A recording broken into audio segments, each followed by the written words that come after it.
Hi there, this is me. So ayan guys, isa na namang napakasimpleng sketch po ang ating gagawin sa ngayon. Ito po ay isang prutas, ayan.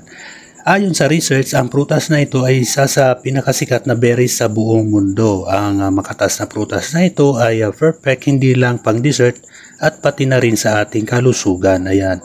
Ito ay isang red juice fruit na mayroong health benefits tulad ng vitamin C, vitamin E, beta-carotene, calcium, magnesium at phosphorus na tumutulong na mabawasan ang pagkakaroon ng serious health condition, ayan, tulad ng cancer, diabetes, stroke at heart disease. Ito ay may non-diabetic fruit or may low sugar na swak sa mga adult para ma-improve ang insulin sensitivity at metabolic form ng glucose sa katawan, ayan, at marami pang iba. Pero paalala lang po, hindi po ito alternatibong gamot sa anumang klaseng